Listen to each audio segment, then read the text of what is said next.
Assalamualaikum warahmatullahi wabarakatuh. Siapa yang menjadi musuh-musuh setan dalam kehidupan ini? Inilah pertanyaan berikutnya yang diajukan oleh baginda Rasul kepada iblis. Hai iblis, kalau teman-temanmu adalah seperti yang telah engkau jelaskan tadi, sekarang cobalah beritahu saya, siapa di antara umatku yang menjadi musuhmu dalam kehidupan ini? Atas pertanyaan ini iblis laknatullah menjawab, ya Rasul, musuh-musuhku di antara umatmu, pertama anta ya Muhammad. Musuhku yang pertama adalah engkau wahai Muhammad. Kenapa iblis mencatat Nabi Muhammad sebagai tokoh nomor satu dalam deretan musuh-musuhnya? Mudah difahami. Pertama, keberadaan Rasul merupakan rahmah lil alamin, rahmah bagi lingkungan.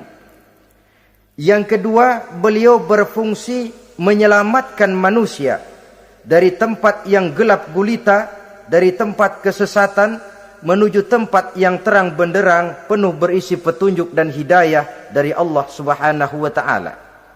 Maka menurut iblis, inilah manusia perintang pertama atas segala daya dan usahanya menggelincirkan manusia ke jalan yang dimurkai oleh Allah Subhanahu wa taala.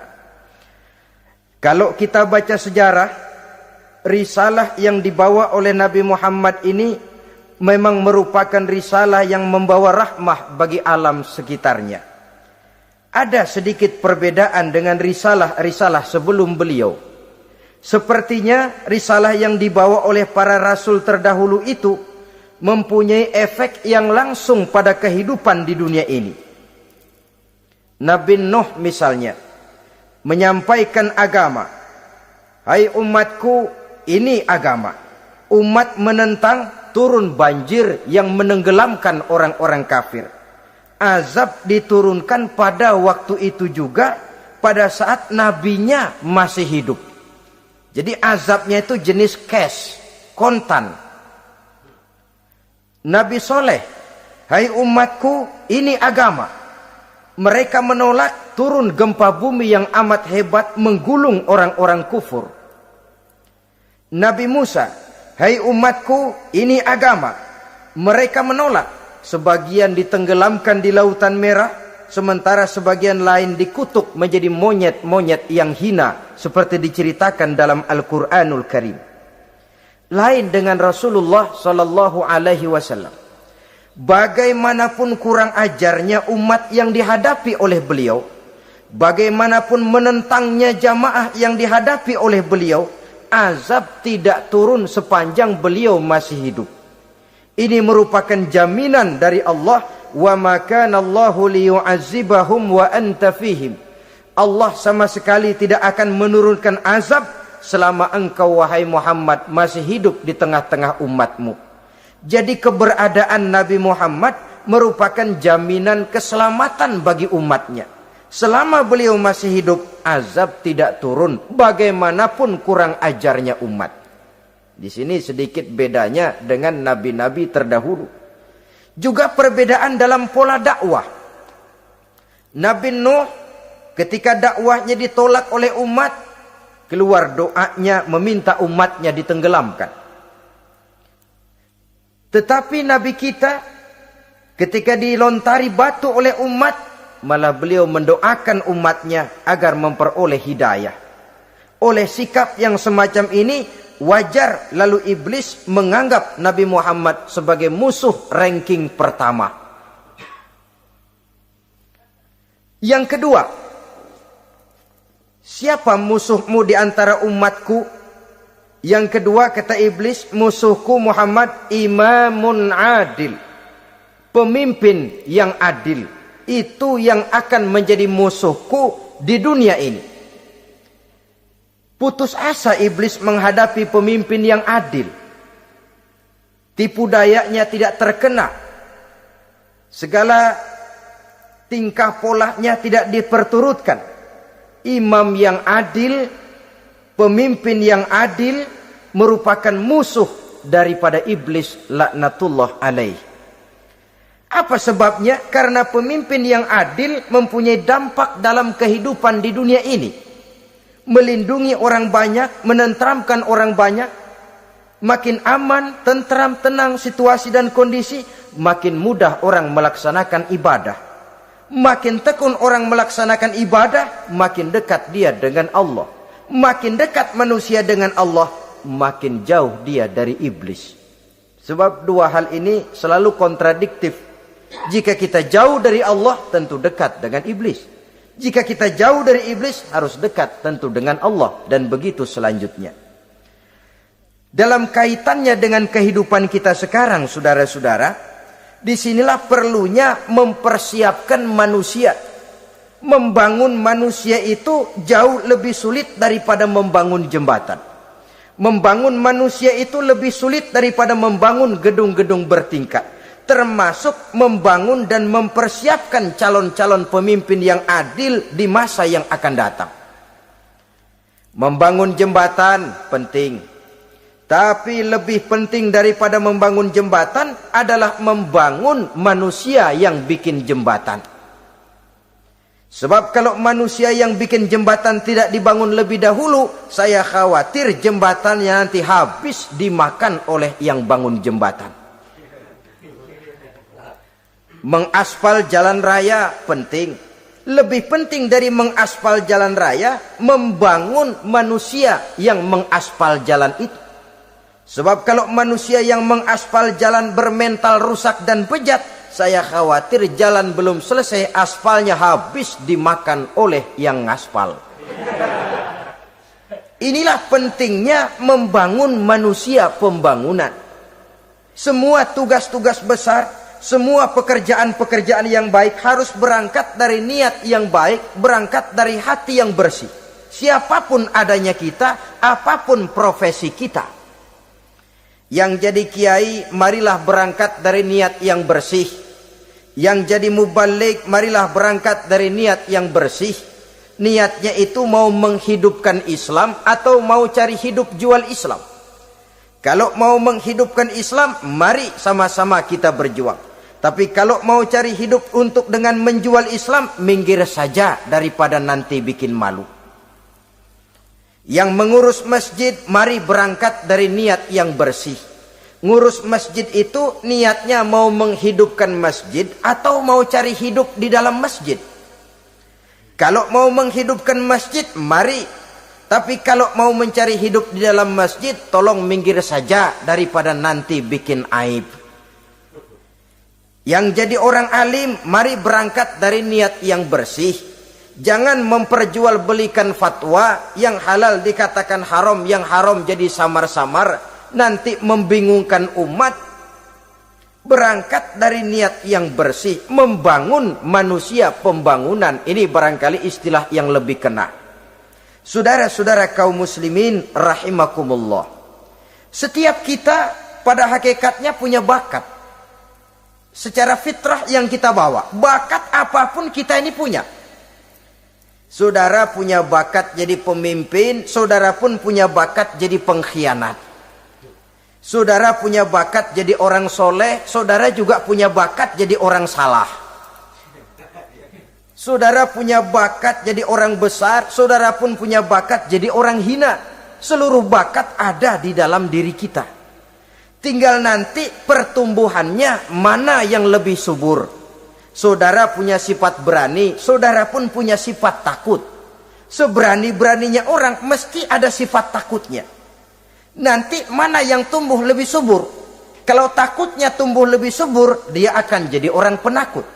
Kalau beraninya yang tumbuh lebih subur, dipupuk oleh lingkungan, pendidikan dan sebagainya, dia akan tumbuh jadi orang pemberani.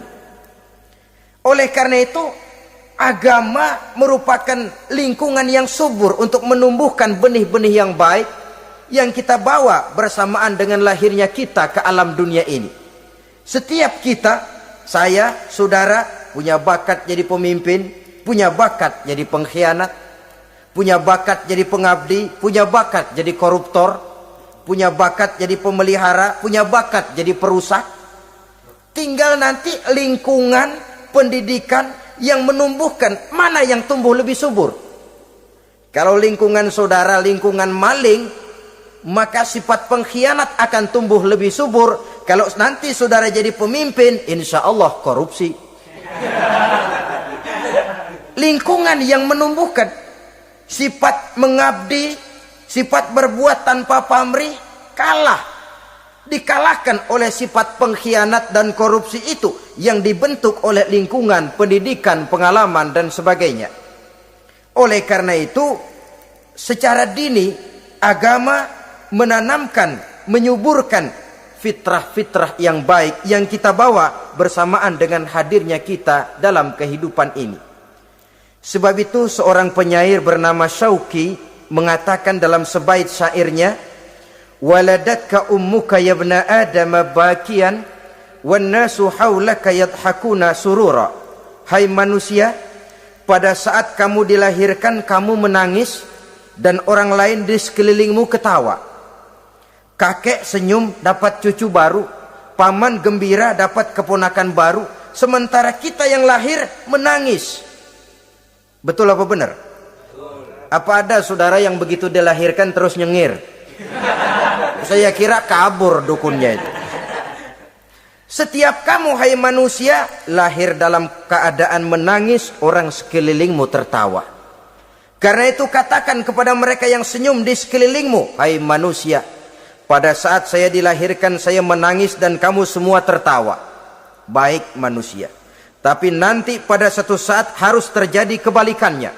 Kalau dikala saya lahir saya menangis dan kau semua senyum, nantilah manusia. Kalau satu saat saya meninggalkan alam dunia ini, saya akan berangkat dengan senyum. Dan kalian semua akan berurai air mata. Kalau perlu dari Sabang sampai Merauke kibar bendera setengah tiang. Kalau perlu. Jangan terbalik, kita mati melotot orang malah gembira. Karena hidup selalu membawa sifat-sifat yang merusak. Inilah orang kedua yang menjadi musuhnya iblis dan beruntung menjadi musuh iblis. Siapa? Imamun adil, pemimpin yang adil. Saudara-saudara kaum muslimin rahimakumullah.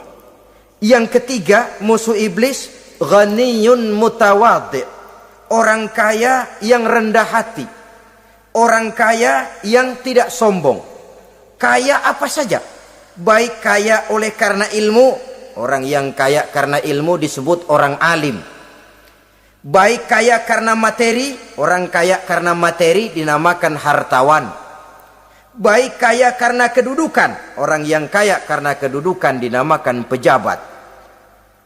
Orang kaya yang rendah hati itu musuh iblis. Beruntung dia menjadi musuh iblis. Iblis tidak senang ada orang kaya tidak sombong. Tapi iblis paling senang kalau ada orang kaya sombong. Lebih senang lagi iblis kalau ada orang miskin sombong. Masya Allah.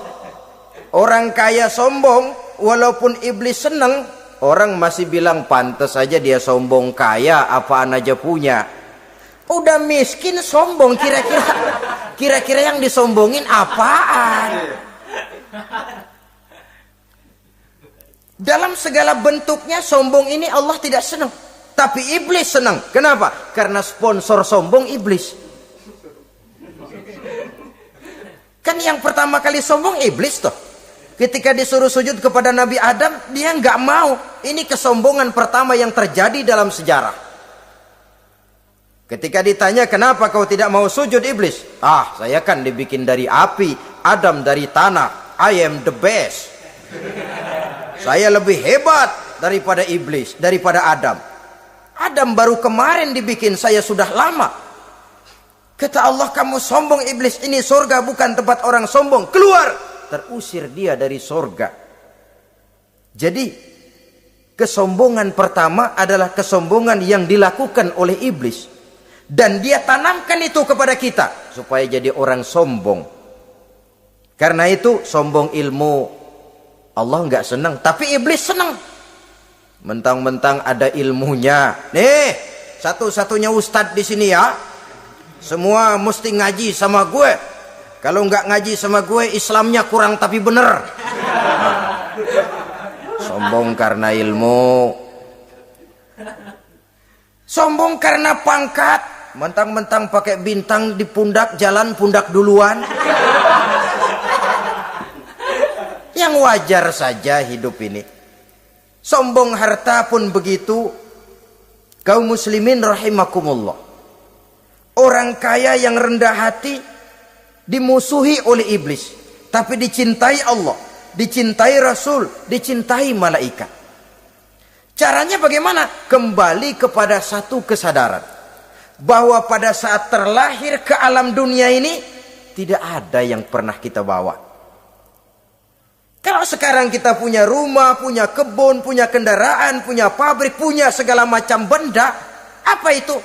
Titipan. Pada suatu saat akan diambil kembali oleh yang menitipnya. Kalau titipan itu pandai kita jaga, pandai kita syukuri, titipan akan makin banyak. Sama juga kita dalam kehidupan. Kalau orang bisa kita percaya, saya mau pergi ke luar negeri, rumah saya titip kepada tetangga. Saya pulang dari luar negeri, isi rumah tetap tidak berkurang, malah dibersihi, malah disapu, dihilangkan kotorannya. Tentu bukan main syukur saya, girang saya. Akan bertambah kepercayaan saya untuk menitipkan apa saja. Ini makna la in syakartum la azidannakum wa la in kafartum inna azabi lasyadid. Kalau kamu pandai bersyukur, aku tambah nikmat. Tapi kalau kamu ingkar, azabku teramat pedih. Artinya apa? Nikmat bisa berubah menjadi azab kalau kita tidak pandai mensyukurinya. Ma'asyiral muslimin rahimakumullah. Orang yang kaya ilmu lalu rendah hati, tidak selalu ingin menonjolkan diri. Ini kadang-kadang yang tanggung ini yang bikin berabe. Alim bener enggak, geblek bener juga enggak. Yang sedikit-sedikit mau nonjolin diri. Kalau enggak jadi imam enggak mau ke masjid, enggak jadi imam enggak mau ke musola. Pokoknya kalau enggak jadi imam marahan sama musola. Macam mana? Saudara-saudara kaum muslimin, rendah hati. Tidak selalu ingin menonjolkan, sebab orang yang selalu ingin menonjolkan dirinya biasanya orang yang kekurangan kepercayaan kepada kemampuan dirinya sendiri. Dia selalu ingin dinomorsatukan. Dia selalu ingin ditempatkan pada ranking teratas. Dia tidak percaya diri. Orang yang percaya diri dapat bersikap wajar dalam kehidupan. Begitu juga kaya karena harta, dengan menyadari bahwa harta bagaimanapun banyaknya titipan dari Allah. Pada suatu saat akan kembali, dia harus dimanfaatkan sesuai dengan kehendak yang menitipnya. Begitu juga kaya oleh karena pangkat, kedudukan dan jabatan. Pada suatu saat jabatan itu akan hilang dari diri kita. Karenanya sering saya jelaskan bahwa pangkat di dunia ini yang paling tinggi pensiun. Titel yang paling akhir almarhum. Saudara setuju atau tidak, titel itu akan saudara dapat. Bagaimanapun kita cinta kepada pangkat, kedudukan, entah pada akhirnya suatu saat akan sampai kepada posisi yang namanya pensiun. Kalau sadarlah kita kepada pemikiran ke arah sana, maka untuk mencapai kekayaan, baik kekayaan harta, kekayaan kedudukan, tidak lalu menghalalkan segala cara untuk mencapai tujuan, tapi dibatasi oleh norma dan kaedah yang harus dia taati, baik kaedah agama maupun kaedah bernegara. Inilah orang ketiga yang menjadi musuhnya iblis, orang kaya yang rendah hati, orang kaya yang tidak sombong. Yang keempat, saudara-saudara, tajirun shadiq, pedagang, pengusaha yang jujur. Iblis gedek betul,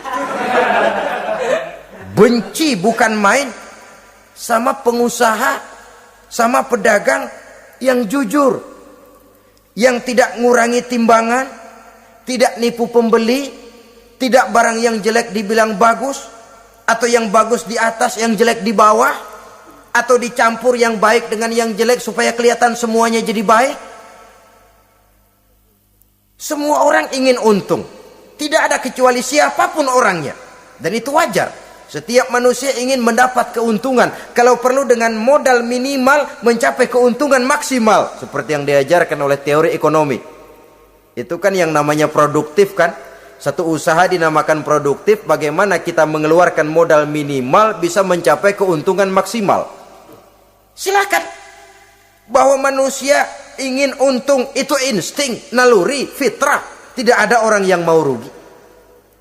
Tapi cara mencapai keuntungan itu yang membedakan antara seorang muslim dengan yang bukan muslim. Sudah pernah saya sampaikan, apabila kaum pengusaha, para pedagang sudah dijangkiti penyakit yang tidak jujur, yang akan timbul adalah kekacauan ekonomi. Kekacauan ekonomi bisa menimbulkan revolusi sosial. Dan revolusi sosial merupakan kiamat satu generasi. Semua kericuhan hampir bermuara dari perut. Dan itu ekonomi. Orang nodong perut. Orang korupsi perut. Ya walaupun korupsi kalau sudah kelas kakap tidak lagi sekedar urusan perut. Ya perut apa yang diurusin kalau korupsinya miliaran itu. Perut jin barangkali. Saudara-saudara kaum muslimin rahimakumullah. Oleh karena itu, pedagang yang jujur, pengusaha yang jujur, ini merupakan musuh iblis. Iblis tidak senang kalau ada pengusaha yang jujur. Iblis tidak senang kalau ada pedagang yang jujur. Tapi iblis akan tepuk tangan kalau pedagang sudah selingkuh, kalau pengusaha sudah nipu. Ada orang bilang, sekarang mah kalau jujur-jujur bener nggak makan apa-apa dong kita. Sebab katanya jangan lagi nyari yang halal, sekarang ini yang haram aja seret. Rupanya sering masang undian nggak pernah kena. Lalu bilang jangan yang halal, yang haram aja nggak kena-kena katanya.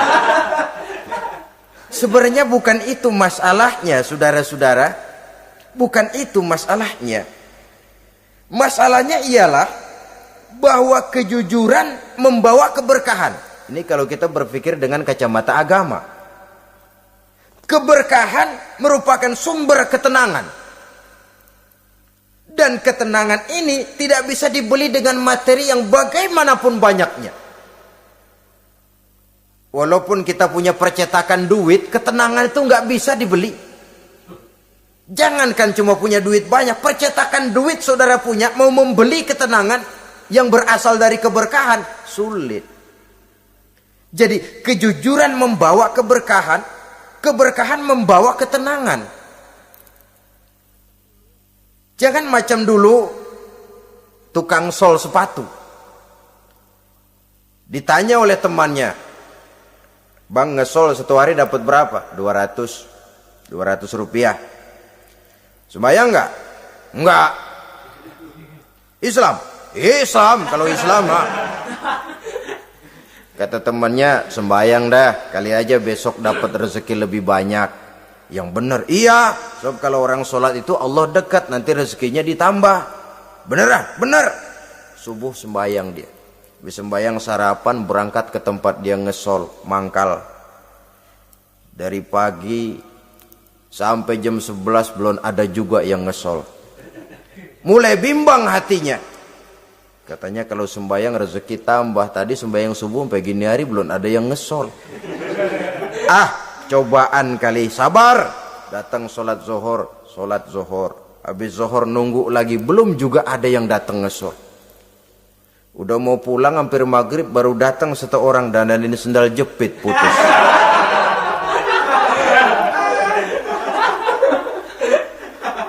Sudah.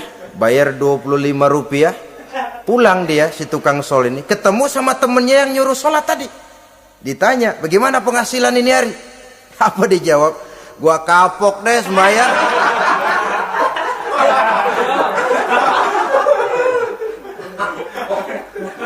Kemarin nggak sembahyang dapat 200, sekarang begitu sembahyang jigo.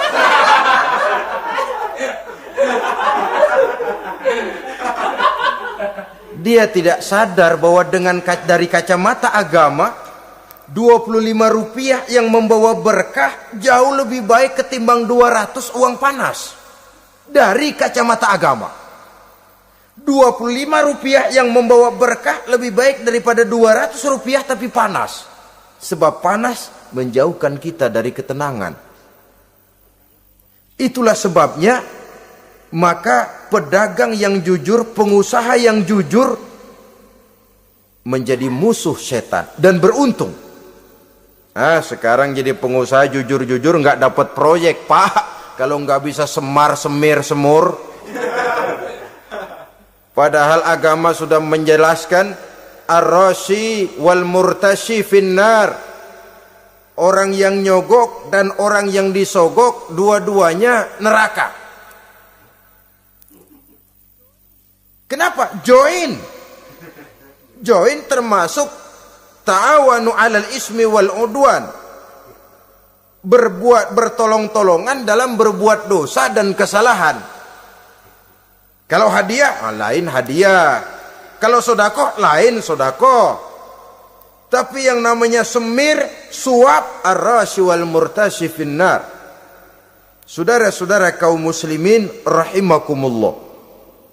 Jadi pedagang yang jujur, pengusaha yang jujur merupakan salah satu roda perekonomian.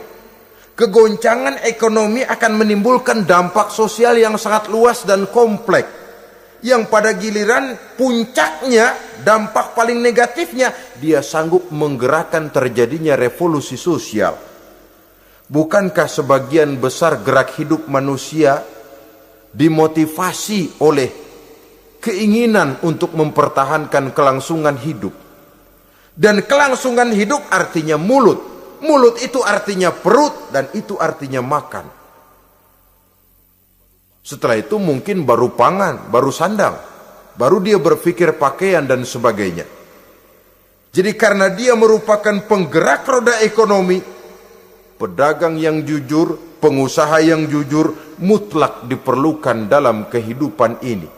Sebab sekali lagi kejujuran akan membawa keberkahan, keberkahan memberikan ketenangan dalam kehidupan. Oleh karenanya kita umat Islam biarin duit kita banyak asal berkah. Itu tentu idealnya. Ketimbang dikit tidak berkah, lebih baik ia banyak, ia berkah. Dan keberkahan itu datang lewat kejujuran. Kejujuran ini sudah dicontohkan oleh Rasul pada saat beliau berniaga ke negeri Syam. Dikala berumur 9 tahun, bahkan dikala berumur 25 tahun, seketika